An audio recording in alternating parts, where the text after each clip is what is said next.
안녕하십니까. 거꾸로 투자하는 쇼킹 부동산입니다. 논란의 중심 대신증권 보고서 시작해 보겠습니다. 영상 전에 구독과 알람 설정으로 당신의 인생을 바꾸시기 바랍니다. 자, 어제 나온 기사 하나가 화제가 되었습니다. 제목이 금리 인상, 대출 규제, 부동주택시장 영향 제한적일 것이라는 거예요. 자, 내용을 살펴보겠습니다. 대신증권 공동락 배상형 연구원은 21일 보고서에서 대출 규제가 강력하게 시행되는 지역의 경우 대출이 현재 불가하고 주택담보대출 외의 대출의 레버리지로 활용한다 하더라도 그 비율은 높지 않다며 금리 인상의 영향은 제한적일 것으로 진단했다.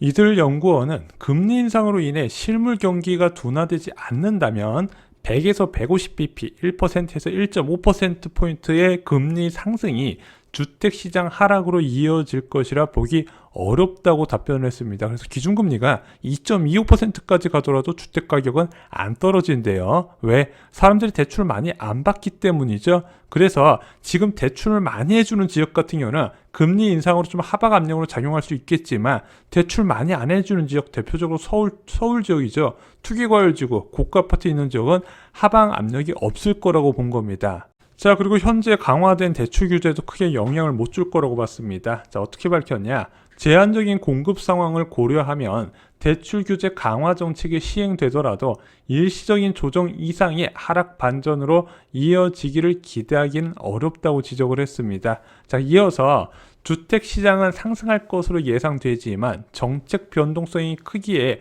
실수요자라면 내년 대선 결과에 따라 정책 변화의 방향성을 확인하고 진입하는 것이 안정적이다. 한마디로 시장을 어떻게 봤냐? 지금 시장의 공급은 부족하고 기준금리나 대출 환경은 변화가 있지만 그건 부동산 시장에 크게 영향을 못 주면서 앞으로 정부의 정책에 따라서 부동산 시장 변화가 일어날 것이다. 지금 이렇게 보는 이제 전문가분들 많은데 그 내용이 그대로 포함이 돼 있었습니다. 자, 쇼킹 부동산 전망과 180도 다른 전망이죠. 기준금리가 최대 1.5%포인트 올라와서 2.25%까지 오르고 현재 대출 규제가 유지되어도 주택시장에 주는 영향은 제한적일 것이다. 이렇게 봤던 거죠. 자, 간략하게 저희 쇼킹 부동산의 금리 변화에 따른 부동산 시장 변화 간략하게 말씀드리고 좀 대신증권 보고서를 좀 자세히 살펴보겠습니다. 먼저 두 번째 금리 인상이 진행되는 11월 25일 날 고점이 형성될 거라고 봤어요.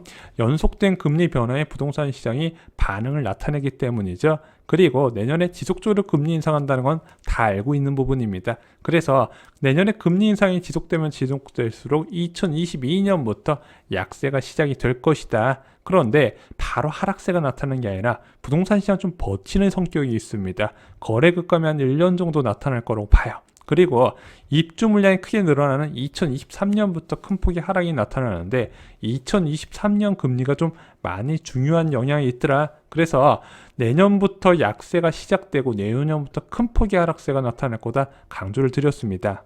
자, 다시 대신증권 보고서로 돌아와서요. 이게 어디서 나온 전망인지 보겠습니다. 자, 10월 21일 날 모닝 미팅 브리프라 해가지고 대신증권에서 발간하는 자료였어요. 자, 여기 보면은 금융안정과 주택시장에 대해서 공동락 배상형 연구위원이 공동으로 제작한 자료였습니다. 이것을 왜 만들었냐면 최근에 정부가 금융 안정과 금융 불균형 시정을 목적으로 기준금리 인상과 신용에 대한 접근 차단에 새로운 타입의 통화 정책을 진행하고 있거든요. 자, 이렇게 진행하고 있는 거 부동산에 어떤 영향을 줄까 전망을 한 거였습니다.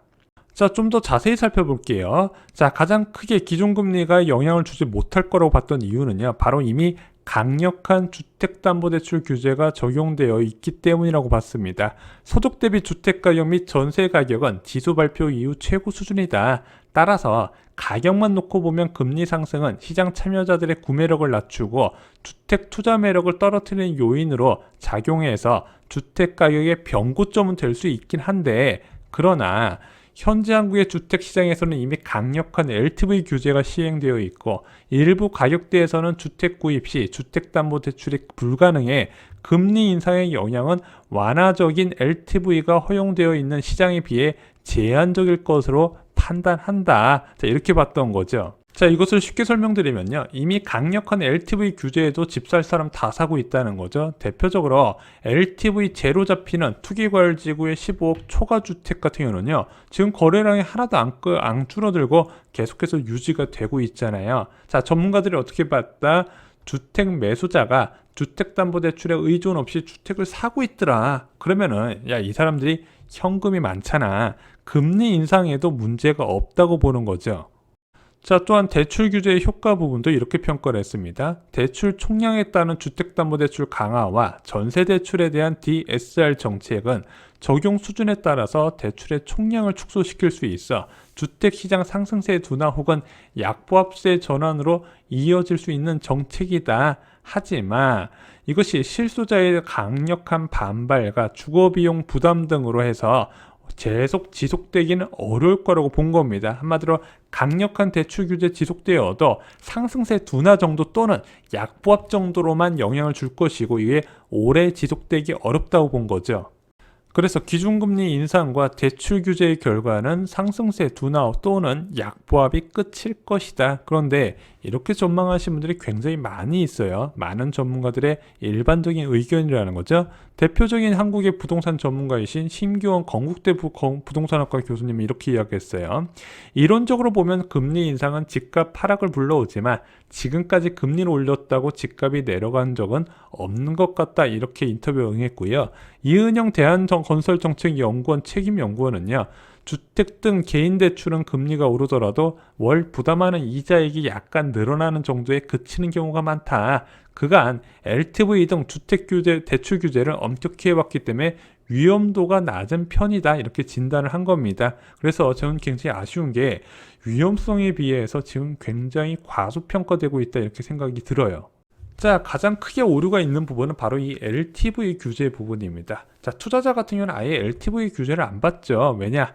자기 자본에다가 신용대출과 전세보증금을 포함하기 때문입니다. 아예 주택담보대출이 안 들어가요.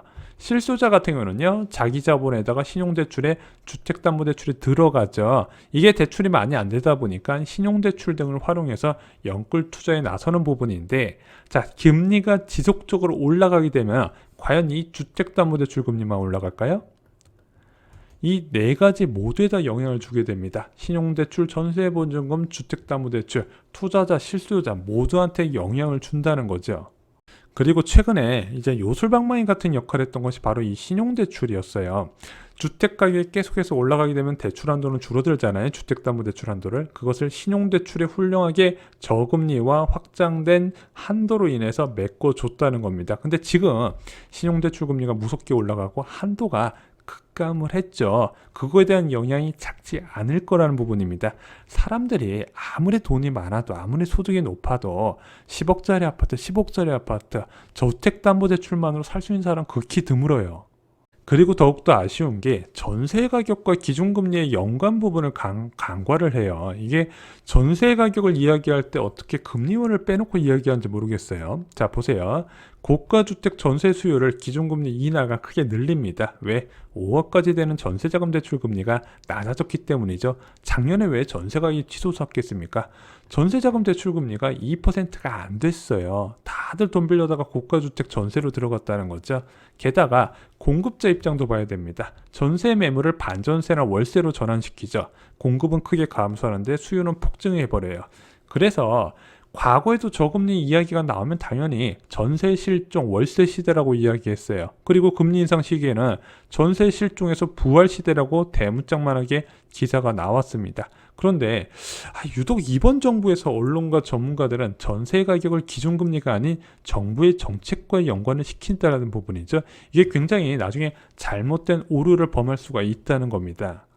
그리고 지금 금융당국이 취하고 있는 대출 규제는요. 과거의 주택담보대출 중심의 부동산 대책에 포함된 것과 차원이 다릅니다. 왜? 신용대출에 대한 규제잖아요. 연봉 이내 한도로 지금 묶어버리고 있습니다. 자, 그리고 전세보증금 같은 경우는 금리 인상과 한도를 축소를 나서고 있어요. 한마디로 부동산 시장에 들어올 수 있는 자금들이 지금 크게 줄어들고 있다는 겁니다. 자, 이렇게 기준금리의 지속적인 인상은요, 수요자한테 절대적인 영향을 주게 됩니다. 자, 대출금리 올라서 집 못 산다는 얘기가 나올 수가 있어요. 지금도 올라간 것도 부담스러운데 앞으로 더 올라간다? 그거 마음 놓고 살 수 있는 간땡이 큰 사람 얼마나 있겠습니까?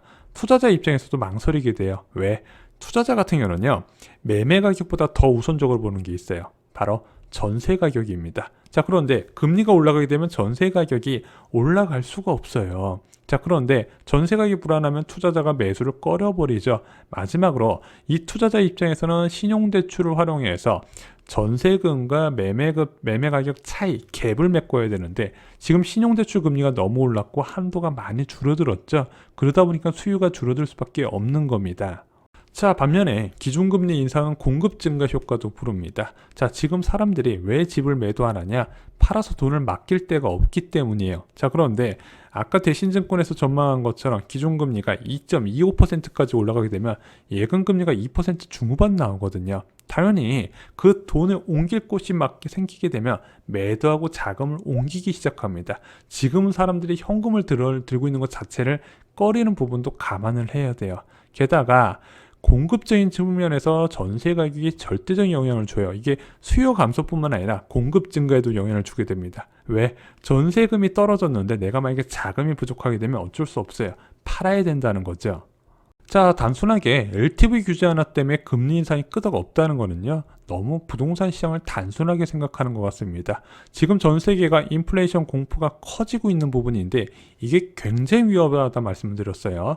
장기 저금리 이후에 물가 급등은요, 예외 없이 부동산 폭락을 했다는 겁니다. 자, 미국이나 일본 모두 다 이런 과정을 통해서 부동산 급락했고 금융 시스템 위기까지 이어졌다는 거예요.